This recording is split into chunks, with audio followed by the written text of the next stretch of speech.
এই ব্যবসা নিয়ে না আসলে বুঝতে পারতাম না স্বামী স্ত্রী একজন আরেকজনকে কি পরিমাণ সন্দেহ করে। হেফাজতে ইসলামের নেতা মামুনুল হকের সোনারগাঁও রিসোর্টের ঘটনাটা নিশ্চয়ই অনেকের মনে আছে। এই ঘটনায় ৫০১ নম্বর রূপটি সারা দেশে আলোচনা সৃষ্টি করেছিল। এরকম কোনো রুমে যদি এমন হিডেন ক্যামেরা আগে থেকেই বসানো থাকতো, তাহলে কি হতে পারত? সম্প্রতি চলতি নামে একটি জনপ্রিয় ফেসবুক পেজে প্রকাশিত একটি কন্টেন্টের ক্যাপশন ছিল এরকম যে, স্বামী স্ত্রীর এত ঝামেলা তা ব্যবসায় না এলে টের পেতাম না। প্রথমে কথাটা হয়তো মজার মনে হতে পারে, কিন্তু ভিডিওটা দেখলে তা অস্বস্তির কারণ হতে পারে। ভিডিওতে দেখা যায় একজন ব্যবসায়ী বিভিন্ন ধরনের হিডেন ক্যামেরা বিক্রি করছেন।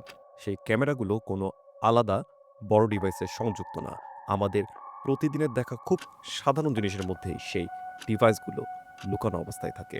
সেই ভিডিওতে দেখা যায় ক্যাপের মধ্যে ক্যামেরা, লাইটের মধ্যে camera, notepad, power bank, lighter, চাবির রিং, পাওয়ার সকেট, টেবিল ঘড়ি, এমনকি কলমেও ক্যামেরা আছে। ক্যামেরা আছে চশমায়ও। মানে আপনি যেসব জিনিসকে একদম সাধারণ ভাবছেন, সেগুলোর ভেতরেও এখন ক্যামেরা লুকানো থাকতে পারে। ভিডিওতে ব্যবসায়ী দাবি করেন এসব ক্যামেরা দিয়ে ফুল এইচডি ভিডিও করা যায়, মোবাইল থেকে দেখা যায়, এমনকি অডিও শোনা যায়। এখন প্রশ্ন হলো, জিনিসগুলো আসলে কার জন্য বিক্রি হচ্ছে? নিরাপত্তার জন্য, নাকি মানুষের ব্যক্তিগত জীবনে গোপনে ঢুকে পড়ার জন্য? ভিডিওতে ব্যবসায়ী আরও বলেন, অনেক প্রবাসী বিদেশে বসে পরিবারের উপর নজরদারি করতে চান। ঘরে কে আসছে, কে যাচ্ছে, কি হচ্ছে, এসব দেখার জন্য তারা এমন স্পাই ক্যামেরা চান তাদের কাছ থেকে। শুনে হয়তো কারো কাছে নিরাপত্তার বিষয় মনে হতে পারে, কিন্তু আসলে এখানেই সবচেয়ে বড় সমস্যা। কারণ নিরাপত্তা আর গোপন নজরদারি এক জিনিস নয়। আপনি নিজের দোকানে, অফিসে, বাসার বাইরে প্রকাশ্যে সিসিটিভি লাগালেন, এটা এক ধরনের নিরাপত্তা।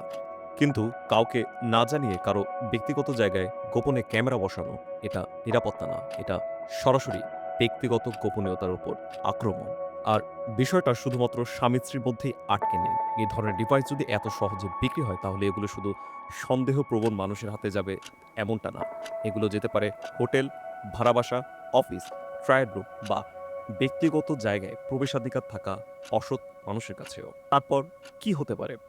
কাউকে না জানিয়ে ব্যক্তিগত ভিডিও ধারণ করা হতে পারে, সেগুলো দিয়ে ব্ল্যাকমেইল হতে পারে, হয়রানি হতে পারে, যা মানুষের সম্মান, নিরাপত্তা, মানসিক শান্তি, এই সবকিছুকে ঝুঁকিতে ফেলতে পারে। আপনি কোথাও ঘুরতে গেলেন, হোটেলে উঠলেন, কোনো ভাড়া বাসায় থাকলেন কিংবা কোনো অফিসে গেলেন, আপনি কিভাবে নিশ্চিত হবেন যে আপনার আশেপাশে থাকা ঘড়ি, সকেট, কলম, পাওয়ার ব্যাংক, লাইট কিংবা অন্য কোনো সাধারণ জিনিসের মধ্যেই ক্যামেরা নেই?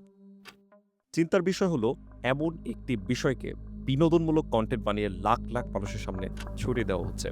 যে পেজটি এই কন্টেন্ট দিয়েছে তার অনুসারী কয়েক মিলিয়ন, পোস্টটি লাখ লাখ মানুষ দেখেছে, হাজার হাজার মানুষ শেয়ারও করেছে। এটি শুধু একটি দোকানের বিজ্ঞাপন না, এটি একটি বিপজ্জনক সংস্কৃতিকে স্বাভাবিক করে তোলার কাজ। যখন হিডেন ক্যামেরাকে মজার গ্যাজেট হিসেবে দেখানো হয়, যখন এটাকে দাম্পত্য সন্দেহের সমাধান হিসেবে দেখানো হয়, তখন সমাজে আসলে একটি ভুল বার্তা যায়। বার্তাটা হলো, গোপনে নজরদারি করা স্বাভাবিক, কাউকে না জানিয়ে ভিডিও করাটাও স্বাভাবিক। সন্দেহ হলেই ক্যামেরা বসানো যেতে পারে। কিন্তু না, এটা স্বাভাবিক না, এটা গ্রহণযোগ্যও না, এটা ভয়ঙ্কর। ফেসবুকের মতো বড় সোশ্যাল প্ল্যাটফর্মে এমন পণ্যের প্রচারণা হরহামেশাই হচ্ছে। এসব পণ্যের শিকার আমরা যে কেউ হতে পারি। আমি হতে পারি, আপনি হতে পারেন, আমাদের পরিবারের যে কেউ হতে পারে। আজ যে ক্যামেরা কেউ সন্দেহ মেটানোর জন্য কিনছেন, কাল সেই হিডেন ক্যামেরায় কারো জীবনের সবচেয়ে বড় ভয়ের কারণ হতে পারে। হেফাজতে ইসলামের নেতা মামুনুল হকের সোনারগাঁও রিসোর্টের ঘটনাটা নিশ্চয়ই অনেকের মনে আছে। তিনি সেখানে তার দ্বিতীয় স্ত্রীকে নিয়ে অবস্থান করছিলেন। সেই ঘটনায় ৫০১ নম্বর রূপটি সারা দেশে আলোচনা সৃষ্টি করেছিল। এরকম কোনো রুমে যদি এমন হিডেন ক্যামেরা আগে থেকেই বসানো থাকতো, তাহলে কি হতে পারত? তাই হিডেন ক্যামেরার এই খোলা বাজার এবং তার সামাজিক প্রচারণাকে এখনই প্রশ্ন করা জরুরি হয়ে পড়েছে। কারণ ব্যক্তিগত গোপনীয়তা কোনো বিলাসিতা না, এটা মানুষের অধিকার।